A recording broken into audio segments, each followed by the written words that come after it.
Hello YouTubers, I'm Justin, and today on Dashandrun we're finally going to be doing the unboxing of the Lomo Instant. Now this is an Instamatic camera similar to the Fujifilm Instax cameras, and it was a Kickstart project and it has now gone to market. Now it comes in various colours, and I've got here in front of me the white one, which is the one that I backed for and wanted. Anyway, what I want to do in this video is first of all do an unboxing to show you what you get.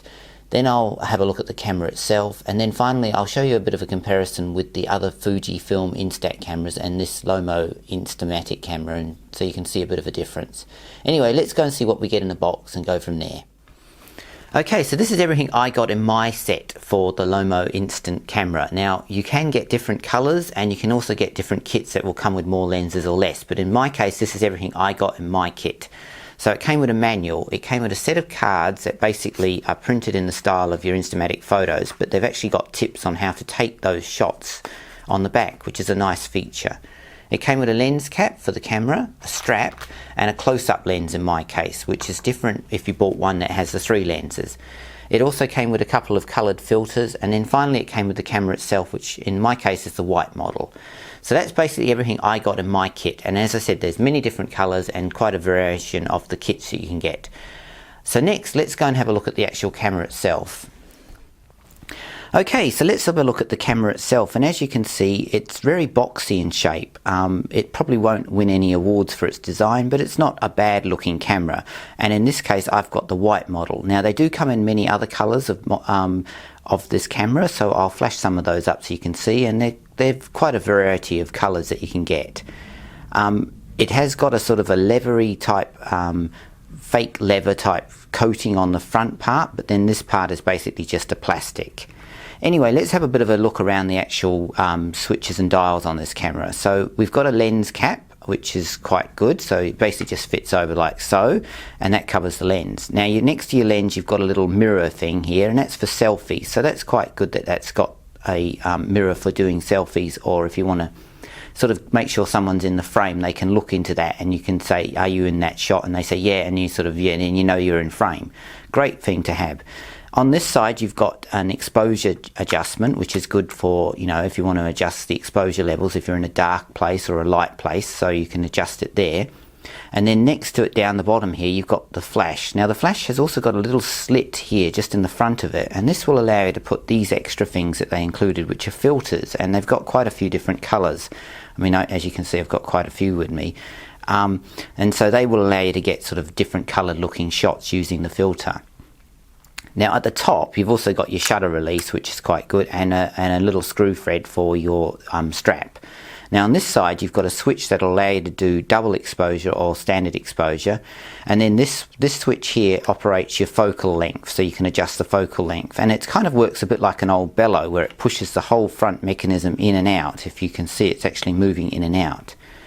Now going to the bottom you've got your shooting settings, and then you've got long or standard exposure settings. So if you want to do a long exposure and basically run around and have it so it looks really cool, then you can do that with this as well, which is quite a good option to have on this camera.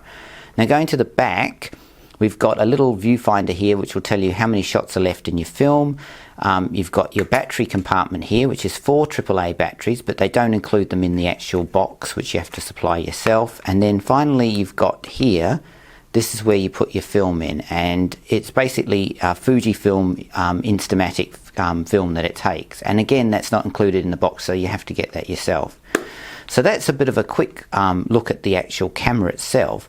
Next, what we'll do is we'll put the batteries in, we'll load up some film, and I'll also do a bit of a comparison before I take some shots of this with the Fuji Instax series of cameras, so you can get an idea of the size and also what they look like together.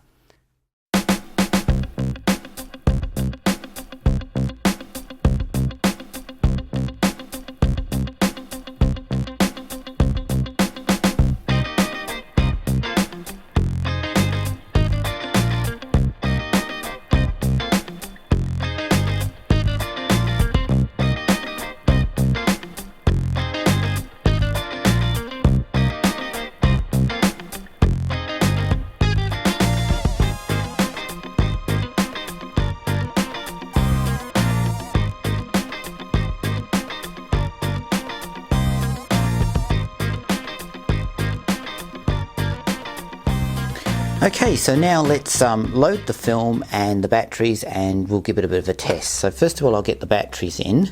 So we'll just get the last battery in like so. And we now have a green light up here which is illuminated saying it's got power. So next let's load up the film, and then we'll take some shots with it. I'll just open this. They've all got a tear spot on them, which is pretty cool. Just open this film up. Again, I'm just using the Fuji Instamatic film. It's the one that you use with this camera, so it's not really anything different. Now you've got your yellow little tag up the top here, and when you open this unit up, like so, you can see just there's another little yellow tag, and basically it's the same as the Fuji films, you just line the two up, so like so. So now you've got the yellow to yellow, and when I close the door, it should print off the blank first time for when you're about to use it. It doesn't seem to have done that, so let's just use the shutter release and release it like so. So this time we've got to actually print out to get rid of the blank. So that's the blank. So normally in a Fuji film the blank will come out when you first load it in, but with this camera you have to actually release the shutter and actually take a shot before it will come out. So that's a bit of a difference. Right, so now it's all loaded and ready to go. Next I'll take some shots and I'll just show you what the shots look like.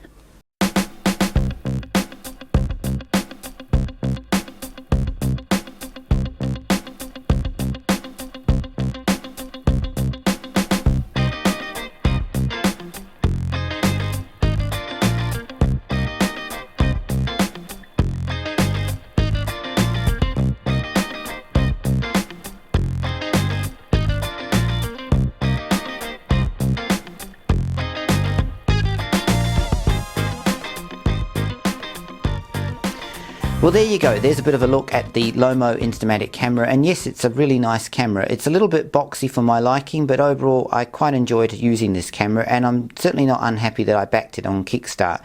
Now you can pick these cameras up and they are cheaper than some of the Fuji film cameras, but I still think that the best of the Instamatic cameras is the Fuji Neo 90, and that's this one here. I still think this knocks this one out just by a fraction. It has all the creative control, basically this one does, but it's also much more compact, and it's got a few features that make it just that bit nicer.